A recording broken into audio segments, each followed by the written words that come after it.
আজকে আমি আমার ছেলের বন্ধুর বাবার সাথে ঘটে যাওয়ার গল্প শোনাবো। যে কাহিনীটা আজ আমি তোমাদের বলবো তা বছর চারেক আগের ঘটনা। আমার একমাত্র ছেলের নাম নিলয়। ওর এক বন্ধু ছিল, তার নাম সুজয়।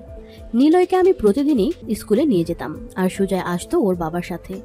সুজয়রা ছিল মারোয়ারি, ওর বাবার মস্ত ব্যবসা। যাই হোক না কেন, নিলয় আর সুজয় খুবই ভালো বন্ধু ছিল। কিন্তু বন্ধুত্ব শুধু ওদের মধ্যেই ছিল এমনটা নয়। ওদের স্কুলে দিতে গিয়ে আমি আর সুজয়ের বাবার মধ্যে আলাপ ও বন্ধুত্ব তৈরি হয়। ওদের স্কুলে দিয়ে আমরা প্রায় ঘুরতে যেতাম, কিন্তু স্কুল থেকে একটু দূরে গিয়ে দেখা করতাম। যাই হোক, আমার নাম যামিনী, বয়স 30। স্কুলে যত মায়েরা আসতো, আমি ছিলাম তাদের মধ্যে সবচেয়ে চাহিদা সম্পন্ন মহিলা। আমার গায়ের রং ফর্সা, গোলাপি ঠোঁট। আমার পিছন ছিল ঠিক যেন তানপুরার মতো, যা আমাকে অসাধারণ করে তুলেছিল। অন্যদিকে সুজয়ের বাবার নাম যশময়।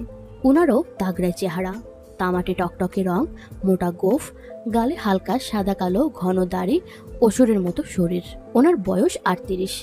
যশময় আর আমার অনাবিল বন্ধুত্বের মধ্য দিয়েই দিন কাটছিল আমাদের। কিন্তু স্কুলে গরমের ছুটি পড়ে গেল, আর যশময়ও প্রায় 20-25 দিন হলো শহরের বাইরে গিয়েছে। বাড়িতে আমি আর নিলয় দুজনেই খুব বোর হচ্ছিলাম। তারপর একদিন হঠাৎ আমার কাছে সুজয়ের বাবার ফোন এলো। ফোনটা অবশ্য নিলয় ধরেছিল। যশময় সিং আমার ছেলে নিলয়ের সঙ্গে কথা বলে জানতে পারলো ওর বাবা বাড়ি নেই। এটা শুনে যশময় হঠাৎ বলল, বাহ, বলে চুপ করে গেল। তারপর আমাকে ফোনটা দিতে বলল। আমার ছেলের ডাক শুনে আমি ছুটে গিয়ে ফোনটা ধরলাম আর নিলয়কে এখান থেকে চলে যেতে বললাম। কিন্তু ও গেল না, আড়ালে দাঁড়িয়ে আমাদের কথা শুনতে লাগলো। ওই দিন বিকেল 4টের সময় আমাদের সুজয়ের বাড়ি যাওয়ার কথা ঠিক হলো। ওদের বাসায় যাবার কথা শুনে অবশ্য নিলয়ও খুব আনন্দিত হচ্ছিল। তারপর দুপুরের খাবার খেয়ে আমি সাজতে গেলাম। নিলয় তখন টিভি দেখছিল। আমি অনেকক্ষণ ধরে নিজেকে সাজালাম। বেরোনোর সময় আমার নিজেকে দেখে মনে হচ্ছিল আমি যেন পৃথিবীর সকল পুরুষের কামনা মেটাতে পারবো। আমি একটা কালো রঙের প্লিট করা ট্রান্সপারেন্ট শাড়ি পরেছিলাম। পরিষ্কার দেখা যাচ্ছিল। ব্লাউজটা পিঠের দিকে একটা পাতলা সুতো দিয়ে বাঁধা, আর সামনের দিকে অনেকটা ডিপ করে ভি শেপ কাটা। সাথে গায়ে হালকা গহনা, সোনা দিয়ে বাঁধানো শাঁখাপলা আর সিথি ভরে সিঁদুর। কোমরে একটা সোনার পাতলা কোমর বন্ধন। কিন্তু বেরোনোর সময় ঝিরঝির বৃষ্টি শুরু হলো। এতে আমি আর নিলয় সামান্য ভিজে গেলাম। সামান্য ভিজে যাওয়ার ফলে আমার পরিষ্কার বোঝা যাচ্ছিল। আমরা একটি কার বুক করে যাচ্ছিলাম। গাড়ির ড্রাইভার সামনের কাছ দিয়ে আমাকে উপভোগ করতে লাগলো। তখনই আমার স্বামী মানে নিলয়ের বাবা আমাকে ফোন করে বলল, রাতে ঘূর্ণিঝড় হবার সম্ভাবনা আছে, বাড়ি সব ঠিকঠাক রাখতে। আমার সাথে নিলয়ের বাবার অনেক কথা হলো, কিন্তু আমরা যে সুজয়ের বাড়ি যাচ্ছি সেটা আর বললাম না। কিন্তু তখনও কেউ জানতো না যে ঘূর্ণিঝড় শুধু বাইরে নয়, যশময় আর আমার ঘরেও উঠবে। এবার ঠিক সময়েই আমরা ওদের বাড়ি পৌঁছে গেলাম। বাড়িটা একটা বাগান বাড়ি। দারোয়ান গেট খুলে দিল। আমরা বাড়ির দিকে আসছিলাম, তখন শুনলাম দারোয়ান হাসছে আর বলছে, যশময় সাহেব আজ সবচেয়ে ভালো জিনিস পেল। বাড়ির গেটে টোকা মারতেই যশময় বেরিয়ে এলো, আর সাথে সুজয়ও। আমি সুজয়ের বাবার দিকে তাকিয়ে একটা বিচলিত হাসি দিলাম। যশময়ও মুচকি হাসলো। আমাদের জন্য শরবত আনা হয়েছিল, তা নিলয় খেয়ে নিল। আমি তখন যশময়ের উদ্দেশ্যে বললাম, আজের শরবতে মন ভরবে না, বলেই হাসলাম। তারপর যশময় সিং, নিলয় এবং সুজয় দুজনকে একটা ভিডিও গেম দিল, আর আমি ওদের বললাম, তোরা এখানে গেম খেল, টিভি দেখ, আজ তোদের ছুটি। আর উপরে আসলে কিন্তু তোমাদের পড়তে বসতে হবে। তারপর ওরা কিছু না বুঝে খেলতে লাগলো। কিন্তু নিলয়ের চোখ ছিল আমার দিকেই। ও দেখতে পেল আমি প্রথমে উপরে গেলাম। তারপর যশময় একটা মদের বোতল আর দুটো গ্লাস নিয়ে উপরে উঠলো। এই দৃশ্য দেখে সুজয় আর নিলয়ের কৌতূহল হলো, তাই ওরাও কিছু সময় পর উপরে এলো।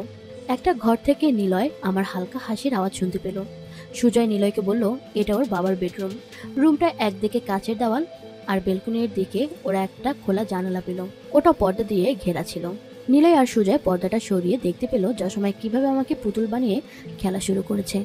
ওরা আড়ালে দাঁড়িয়ে দেখতে পেল আমি কোনো রকমে যশময়কে ঠেলে দিয়ে জোরে জোরে হাঁপাতে লাগলাম আর বললাম, যা করছেন সবকিছু আস্তে করুন, আমার খুব ব্যথা করছে।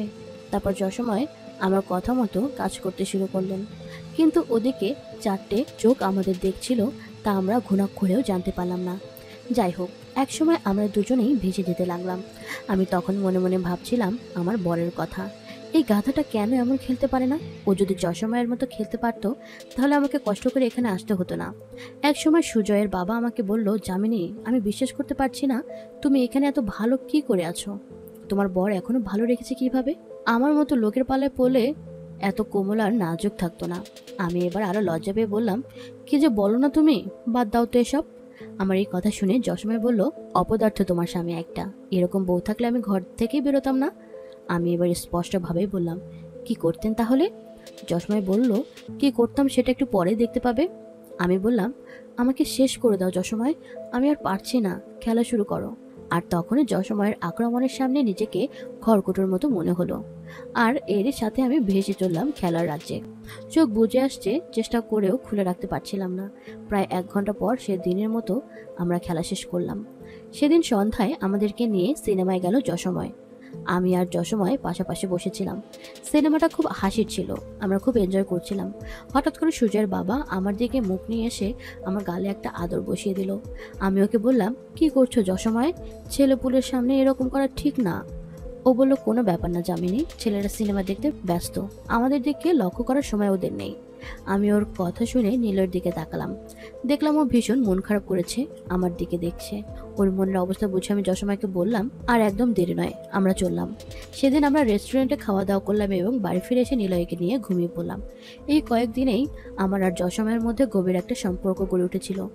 সুজয়ের বাবা একদিন আমাকে বলল, যামিনী, তুমি তো জানো সুজয়ের মা নেই, তাই আমি চাই তুমি ওর মা হয়ে আমার কাছে থাকো, আমি তোমাকে বিয়ে করতে চাই। আমি বললাম, যশোময়, সেটার হবার নয়, আমি নীলয়ের বাবাকে ছাড়তে পারবো না। এরপর আমার স্বামী চলে আসার পর আমি কোনোদিন সুজয়ের বাবার সাথে দেখা করিনি, তবে যশোময় আর আমার মধ্যে ফোনে মাঝে মধ্যে কথা হতো। প্রায় 6 মাস পর একদিন যশোময় আমাকে ফোন দিয়ে বলল, যামিনী, কেমন আছো? আমি বললাম, এই তো কোনো মতে দিন চলছে যশোময়, তুমি কেমন আছো? কথাটা শেষ হতে না হতেই আমার চোখের কোণায় জল চলে আসলো। যশোময় আমাকে বলল, তোমার কথা খুব মনে পড়ে, তোমার স্বামী খুব ভাগ্যবান, তুমি সবসময় ওর কাছে থেকো। আমি বললাম, যশোময়, এক কথা কতবার বলবে? যশোময় আমাকে বলল, আমি তোমায় ভুলতে পারি না সোনা, তুমি কি আমায় ভুলে গেছো? আমি বললাম, যশোময়, তুমি জানো মাঝে মধ্যে সমাজের জন্য নিজের মনের কামনাকে আটকে রাখতে হয়। তুমি আমাকে যা দিয়েছিলে আমি আমার স্বামীর কাছে কোনোদিন পাইনি আর পাবো না, কিন্তু আমি আমার স্বামীকে ভালোবাসি। যশোময় আমার কথা শুনে বলল, যামিনী, আমি তোমার সাথে দেখা করতে চাই। আমি বললাম, না, কখন আর আমাদের দেখা হবে না। আমি এই কথা বলে ফোনটা রেখে দিলাম। এরপর সুজয়ের বাবা আমাদের শহর ছেড়ে অন্য জায়গায় চলে যায়, তাই আর এখন পর্যন্ত দেখা সাক্ষাৎ হয়নি। যশোময় আমাকে কিছুদিন আনন্দ দিয়েছিল বটে, তাই বলে আমি আমার স্বামী সন্তানকে ফেলে দিতে পারি না।